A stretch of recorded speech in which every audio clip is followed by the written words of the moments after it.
Добро пожаловать на канал «Жажда приключений». Мы начинаем свое путешествие по Беларуси. И в наших выпусках мы поделимся с вами историей страны и ее городов, покажем самые красивые локации и достопримечательности, и не только туристические.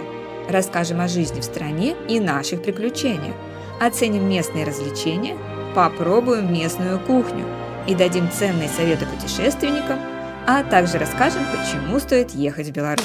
Я и не думала о том, что она меня сильно будет удивлять. Но удивлять она начала меня уже с границы. Ребята, это того стоит. Все сюрпризы начались у нас при заселении. Важную такую информацию сказать для автомобильных путешественников. У нас просто не было выбора, поэтому нам это очень удобно и выгодно. Но предупрежу вас сразу. В каких-то декорациях кинофильмов. Казино, ночной клуб, ресторан. Что же еще брать в Беларуси, да? Люди исчезают просто. Развлечений вам хватит, а целый день.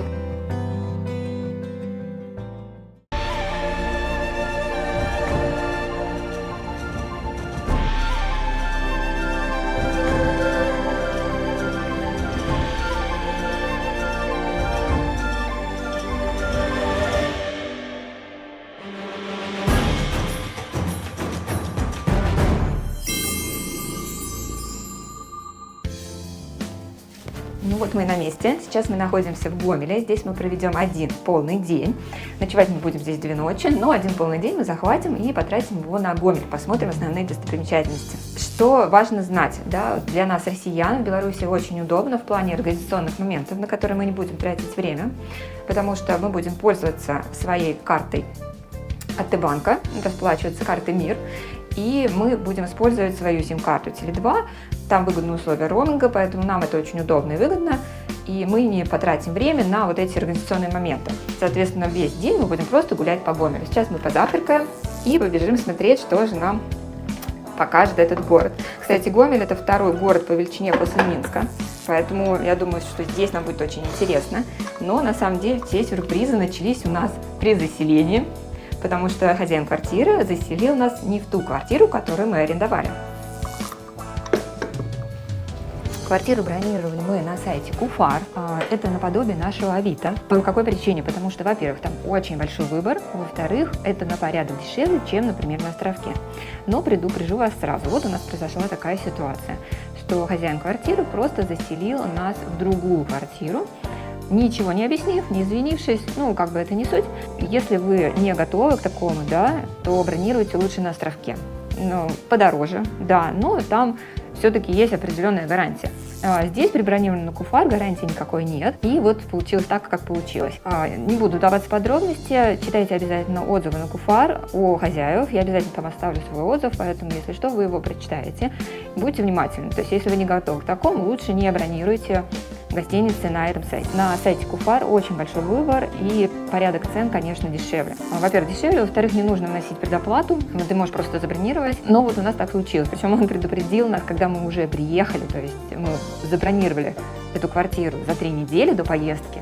Он ни разу не сообщил о том, что какие-то проблемы, и сообщил нам об этом только когда мы заселялись. То есть у нас просто не было выбора, мы либо остались бы ночью на улице, либо воспользовались тем, что есть. Но случилось так, как случилось. Здесь мы будем ночевать всего 2 ночи. Для нас это не страшно. Посмотрим, что нас ждет дальше, потому что мы будем останавливаться еще в 3 городах. Я надеюсь, что такого больше с нами не случится. Ну что ж, позавтракали, теперь бежим гулять. Так-то лучше.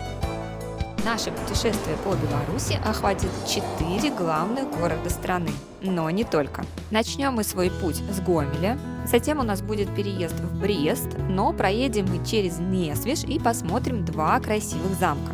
Из Бреста наш путь будет лежать в Гродно, но через дворец Пусловских, который находится в Косово. А уже из Гродно мы переедем в столицу страны, в Минск.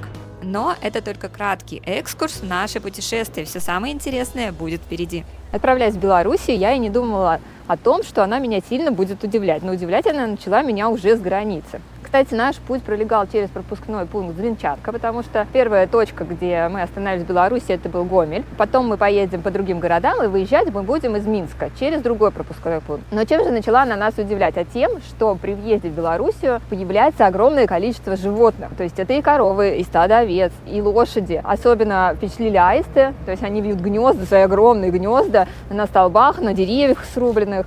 И просто ходят в огороде, там тырят у кого-то солому для своих гнезд. Никого не боятся, около дороги, около машин. А еще, когда вы едете именно по этой трассе, у вас создастся впечатление, что вы просто в каких-то декорациях кинофильма. Потому что, когда наступают сумерки, наступает темнота, часов 9, люди исчезают просто с тротуаров, с дорог и с улиц.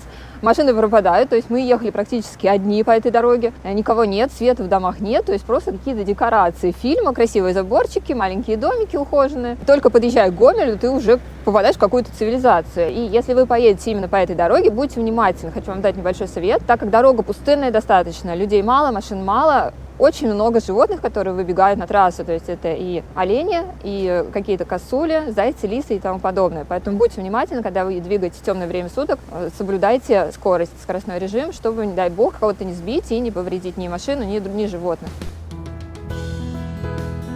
Гомель красивый, чистый, уютный маленький город со вкусной кухней и добрыми людьми, поэтому обязательно поставьте его в план своего путешествия по Беларуси. Гомель – это город с богатой историей и современным духом. Вообще, Гомель – это был российский город, который был передан в Беларусь в 1926 году, когда еще Белорусская Советская Социалистическая Республика. Гомель – это город, насыщенный событиями и именами, оставившим свой след в культуре и облике города.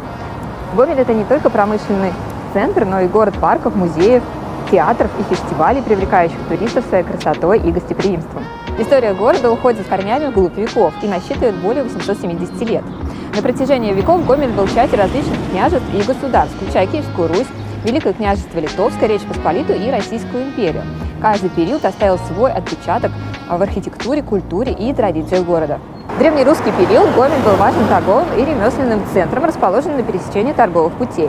Здесь развивалось гончарное дело, кузнечное и другие ремесла. В период Великого княжества Литовского Гомель становится его частью и укрепляется как оборонительное сооружение.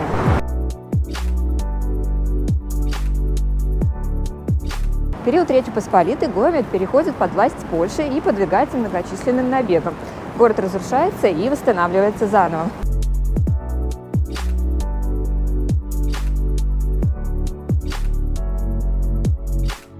После раздела Польши Гомель входит в состав Российской империи. В этот период происходит значительный культурный и экономический рост города. Гомель становится важным промышленным центром, развиваются транспортные связи, строятся новые предприятия и учебные заведения. Будет классно, если вы поддержите наш канал морально, лайками, подпиской или добрым словом, или материально через QR-код или по номеру карты, указанной в описании. Сегодня Гомель – это динамично развивающийся город с современной инфраструктурой. Здесь строятся жилые комплексы, спортивные сооружения, новые учреждения, развивается машиностроение, легкая, пищевая и другие промышленности.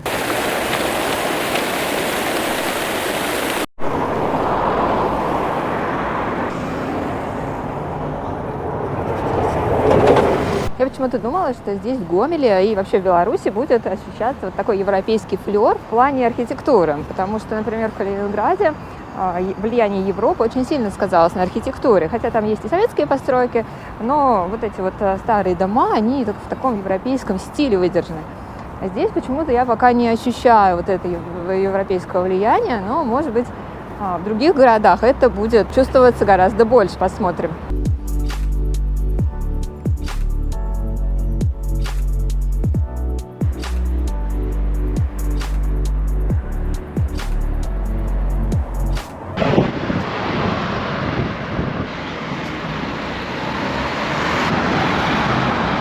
Гомель считается вторым по величине городом после Минска, а Гомельская область вообще самая большая и крупная, в ней даже есть свое Золотое кольцо. Здесь проживает не более 500 тысяч человек, поэтому город достаточно небольшой, малоэтажное строительство, широкие, крупные, большие улицы. Не знаю насчет пробок, сейчас выходные, поэтому сложно судить. Примерно вот так вот выглядят улочки Гомеля. Красивые, ухоженные, уютные.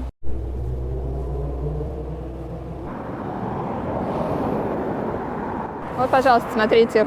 Казино, ночной клуб, ресторан. Вы когда-нибудь видели, чтобы это выглядело вот в таком вот виде? Конечно, сомневаюсь, что здесь находится именно казино и ночной клуб, но почему-то вывеска здесь гласит об этом.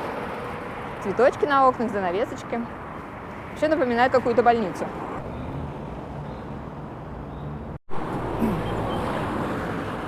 Смотрите, просто какие широкие улицы и дороги. Просто невероятно. И это центр города, да, получается? У нас в центре города так вообще все застроено так, что не проехать. А здесь, раздолье, широко. Посмотрите, пожалуйста, центр города. На улице почти никого. Ну и, конечно же, какая Беларусь без белорусской кухни? Поэтому мы идем обедать. Это достаточно известная сеть кафе «Батьки», что-то среднее между столовой и рестораном, с большим разнообразием блюд и с доступными ценами. Особенно порекомендую это место тем, у кого есть ограничения по еде, так как в большом разнообразии блюд вы точно найдете себе что поесть.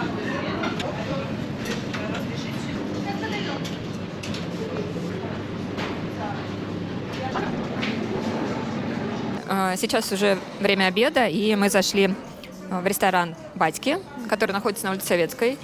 Это а-ля такая столовая, ресторан, то есть проходишь с подносиком, набираешь еду, которую нужно. Еда достаточно вкусно выглядит, сейчас попробуем.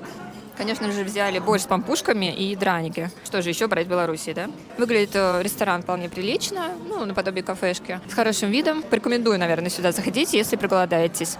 Счет у нас вышел в районе 800 рублей, то есть это 2 супа, 2 вторых, пампушки, котлета, 2 морса. Я думаю, что цены вполне приемлемы для центральной улицы города. Еще важная информация для автопутешественников. Перед поездкой в Беларусь вам необходимо обязательно оформить синюю карту. Это страхование автомобиля для выезда за границу. По сути, въезжать на территорию Беларуси вы должны уже со страховкой, поэтому мы оформили свою синюю карту в своей страховой компании. Согласно статистике прошлого года, в мире было зарегистрировано 1,5 миллиарда международных туристов. А куда же все едут? Если хочешь это узнать, подписывайся на наш канал, ведь мы, как и другие, путешествуем по миру, чтобы показать его вам и разбудить в вас желание путешествовать. Присоединяйся к нашему сообществу путешественников, подписавшись на канал. Мы также есть в Телеграме и ВКонтакте, ссылки будут в описании к видео. Или воспользуйся QR-кодом, он сразу перенесет тебя туда, куда нужно. Конечно, не стесняйтесь оставлять комментарии, мы читаем все ваши сообщения.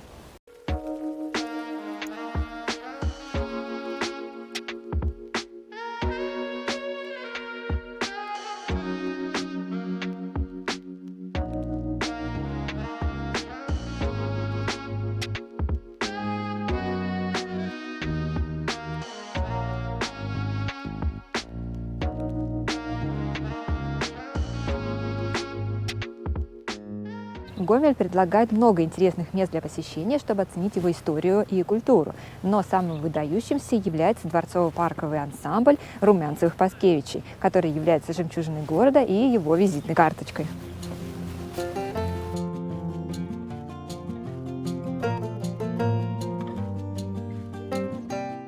Необычной особенностью этого дворца является то, что в нем полностью отсутствует служебное помещение, ведь он предназначался исключительно для увеселительных мероприятий. Именно так прямо и было указано в указе Екатерины II, когда она пожаловала гомельские земли Румянцеву, земли для увеселений. Территория вокруг дворца очень красивая, зеленая, особенно сейчас весной, когда сочная такая зелень, поэтому приятно здесь гулять. И людей здесь, кстати, очень немного, так комфортно, спокойно, тихо. Хотя в Гомеле, в принципе, тихо такая территория. И большой-большой дворец. Сейчас мы попробуем туда зайти. Говорят, там проводится экскурсия. Румянцев хотел открыть на этих землях лицей для дворянских детей, а вот Паскевич построил сахарный завод. Во дворце гостили представители царских фамилий, и до сих пор работники поддерживают здесь атмосферу времен балов и приемов. Дворец сильно пострадал во время гражданской войны и, конечно, Великой Отечественной, но реконструкция быстро скрыла шрамы давней войны. Поэтому экспозиция дворца – это историческая реконструкция, причем то, что было до, сильно отличается от того, что стало после. А вот предметы интерьера – это нечто бесподобное. Помещение первого этажа центральной части дворца, колонный зал, играло роль парадных помещений, где проходили приемы и торжественные мероприятия.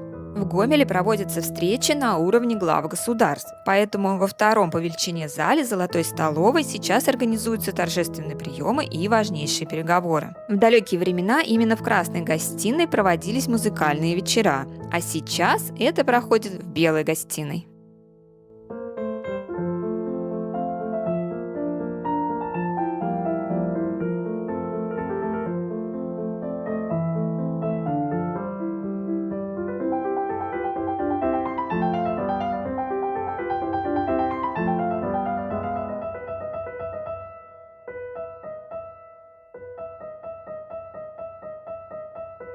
В 1834 году польским архитектором ко дворцу была пристроена 32-метровая башня. Когда-то в ней располагались личные покои хозяина, а также коллекция живописи и искусства, награды и личные вещи.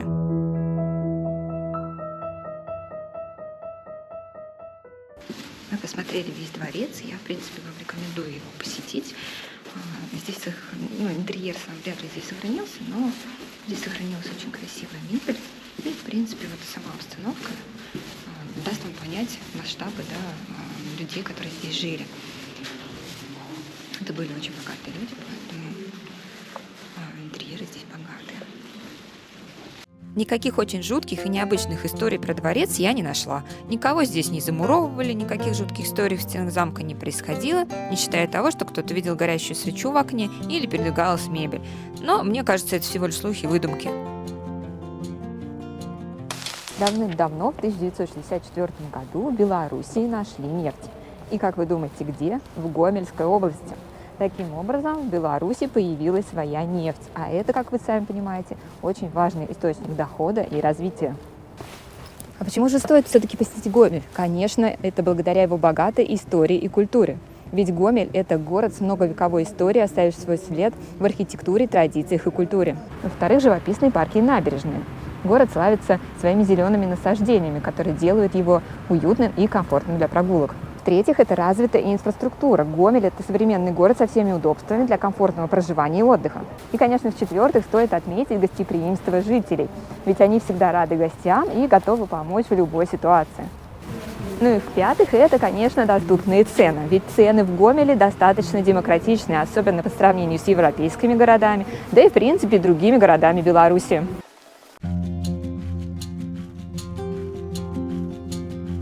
Бывая в любом городе, мы стремимся посмотреть его не только с земли, но и с высоты птичьего полета. Поэтому обязательно ищем смотровые площадки. И Гомель не исключение. Подняться на смотровую площадку можно в этом же дворцово-парковом ансамбле, но отстояв довольно приличную очередь, особенно в выходные.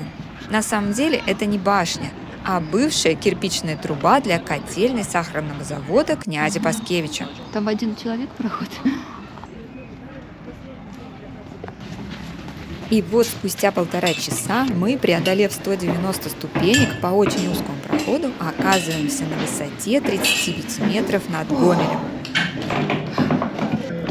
Это того стоит. Ребята, это того стоит.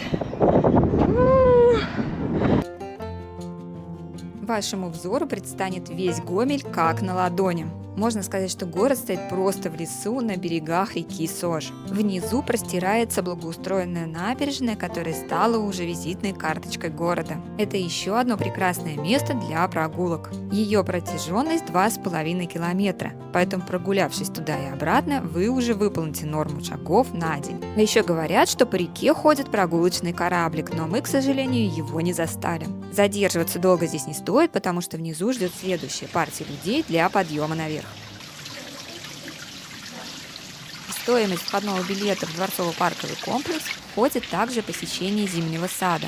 Он не очень большой, но находится в потрясающе красивом здании с огромными арочными окнами, что в сочетании с растениями создает удивительный эффект. Девочки будут просто в восторге от этих милых созданий и вот от таких замечательных фотографий. А на выходе не проходите мимо вежливого фонаря и обязательно пожмите его железную руку, которую он вам протягивает. В ответ он зажжет свою лампочку и приподнимет шляпу. Дворцово-парковый комплекс нам очень понравился. Здесь очень красиво, уютно, хорошо. Все облагорожено, сделаны хорошие дорожки и большая, огромная территория, по которой можно гулять целый день. сидеть на лавочках, чилить там на травке где-нибудь. Не знаю, конечно, можно травки или нельзя, но как бы очень круто. Парк зачетный, поэтому советую посетить Гомель именно, вот, по сути, ради этого парка, чтобы погулять. Ну, конечно, если погода хорошая. Сегодня у нас хорошая погода, солнышко. Вообще Беларусь рекомендует посещать именно весной или летом, когда только начинает все распускаться, цвести, либо уже когда тепло и солнечно.